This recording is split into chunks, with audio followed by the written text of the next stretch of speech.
We are not yet properly conscious. We talk and behave, think, feel and judge on the assumption that not only we but others are fully conscious beings. In assembling the different parts of the work to form an instrument in the mind for the reception of the finer vibrations continually coming from the two higher centers that are present in man, the idea that we are not properly conscious is one of the main supporting parts of the framework of this instrument. In other words, it has to be more and more realized by experience that one is not by any means properly conscious and that other people are not. This changes one considerably. But unless it becomes a truth of experience, it cannot take its necessary place in the instrument. It will merely lie unused in the memory. The truth of every part of the teaching must be experienced before it can take its place in the construction of this instrument in the inner world of oneself.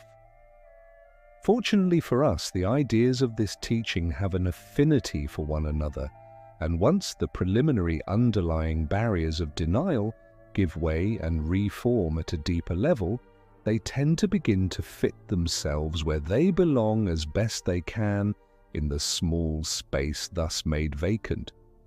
This seems a long process according to a slow standard of time in which a day can seem a lifetime, and a short one according to another standard of time that sees one's lifetime as a day.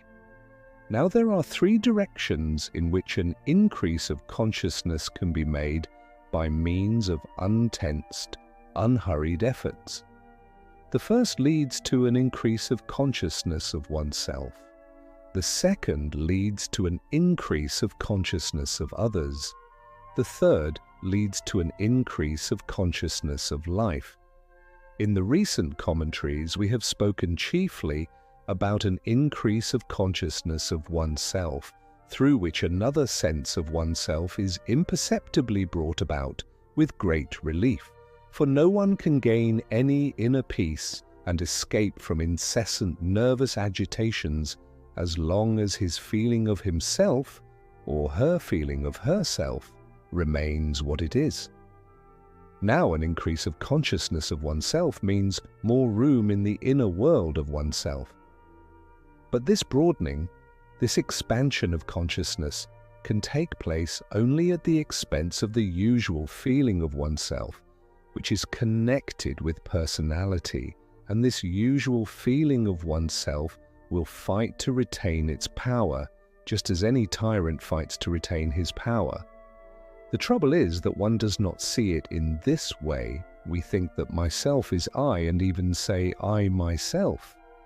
So we cling to the source of our discomforts and distress, and resent being separated from it.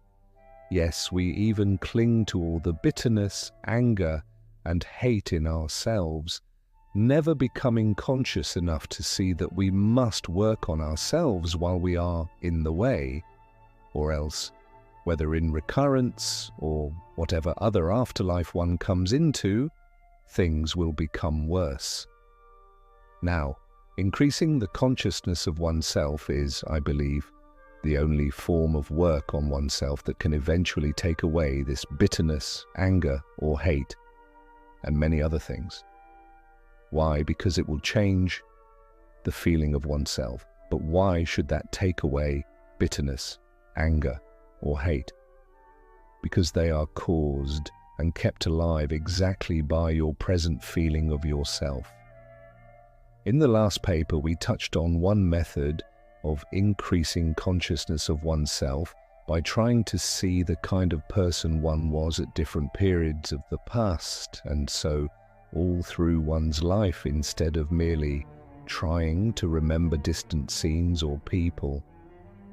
We spoke of using a present observation of oneself as a peephole into the past, which sometimes leads to seeing how one has always been like what one has just observed now. This gives great depth to self-observation. It need not be depressing as some seem to think. I would rather say It is liberating. Everything that one makes conscious results in a sense of freedom. It is actually freeing one in part from the tyranny of oneself. It seems a paradox to say that to become conscious of an unattractive feature operating all through one's life, of which one was formerly ignorant, gives a sense of liberation. But you can find the reason for yourself. And of course we come up here against those tedious self-hypnotists and fatheads who say that they know themselves inside out. Let us leave them to their fond illusions and the heavy odours of their airless minds. Maurice Nicoll.